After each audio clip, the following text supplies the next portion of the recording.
beloved, Boss Mike, Cervera.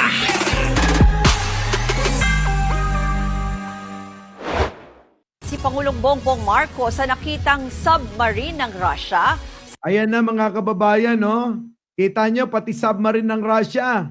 Pumapasok na sa teritoryo natin, ha? O, pakinggan natin. Nababahala si Pangulong Bongbong Marcos sa nakitang submarine ng Russia sa loob ng teritoryo ng bansa sa West Philippine Sea. Nako po, yan na nga ba sinasabi ko? Sige, tuloy. Ayon sa Pangulo, dapat pagtuunan ng pansin ang lahat ng mga umanay panghihimasok sa ating bansa. Kinumpirma ng Armed Forces of the Philippines na namataan sa 80 nautical miles kanluran ng Cape Calavite sa Occidental Mindoro ang submarine ng Russia noong November 28. Base sa naging komunikasyon ng militar sa submarine, nanggaling ito sa military exercises kasama ang Royal Malaysian Navy at naghintay lang daw na umayos ang lagay ng panahon.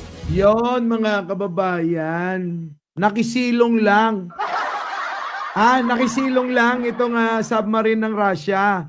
Pero alam nyo mga kababayan, hindi po pwedeng baliwalain yan. Alam nyo naman si Pangulong Bongbong, si Manong Bongbong ko. Advance mag-isip yan. Kaya mga kababayan, eto na yung patunay na si Pangulong Bongbong, kung si Duterte, ang pag-iisip nun ay tulad ng pag-iisip ng taong grasa, si Pangulong Bongbong, kahit pasabihin nyo na nakisilong lang kayo, naligaw kayo, nagpahinga kayo, aba hindi babaliwalain yan. Ngayon, sasabihin nyo, bangag yung ganyang may pag-iisip? Naku, kayo na magpa-check up, baka kayo na bangag. Yung ganyan na pag-iisip na meron si Kuya Bongbong, wala mga kababayan, matalino yan. Diba? Ang talino niyan. Paano niya palalagpasin yan? Hindi pwede yan. Kailangan imbestigahan. Hindi porke sabi nila na nagpahinga, naligaw, o nagpalipas. Ano yan? Hotel? Ano yan? Kalkal-lapaw? Kalkal-lapaw? Na pwedeng magpahinga pag napagod? Ganon? Di pwede. Nakapag-gumulan, sisilong ka lang. Di pwedeng ganon, mga kababayan. Kaya, alam nyo, sa totoo lang, sa mga naging presidente, si Pangulo, isa ito sa talagang grabe mag-isip. Naisip niya pa.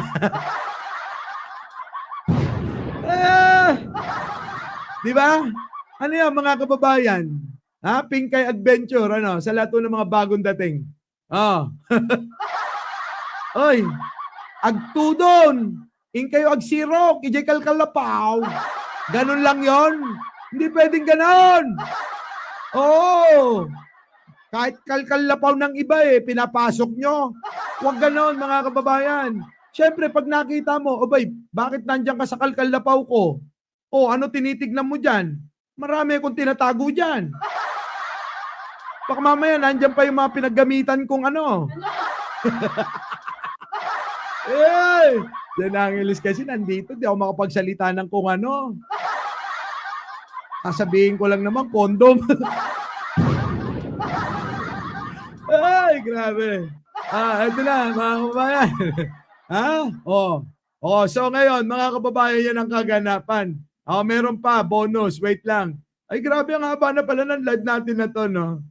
Si Digong. Digong! Katatawanan.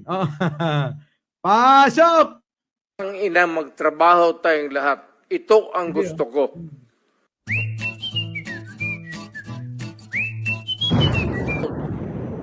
Magpaano-ano ka lang, palutay-lutay ka lang. Walang mangyari sa Pilipinas. Maniwala ka.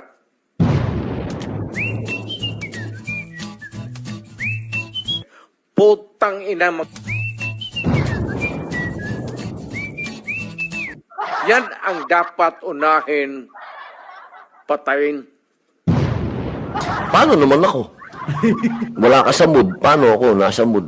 Putang, patayin ko ulit. Alam nyo mga kababayan, Yung mga banat ng mga Duterte, lalong-lalo na yan, balik talaga sa kanila, no? Sa grupo nila.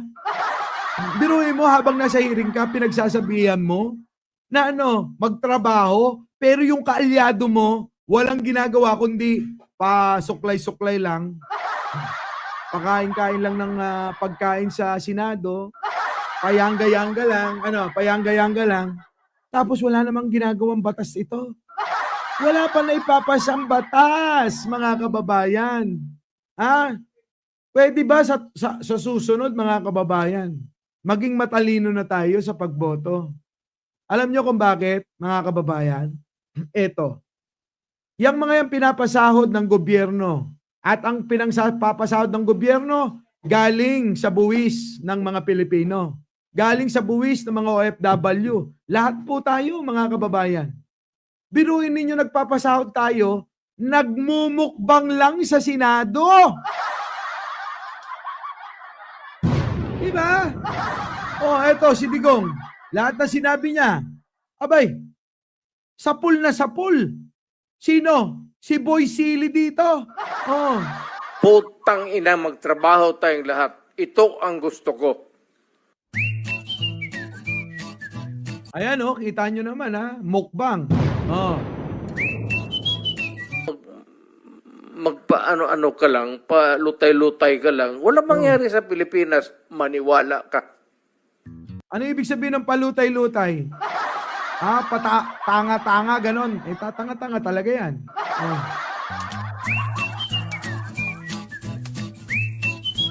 Putang ina,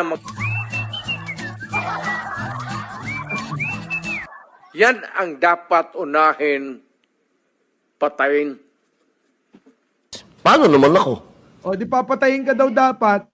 Kaya lang, alam nyo naman si Digong, puro ganun lang. Our beloved Boss Mike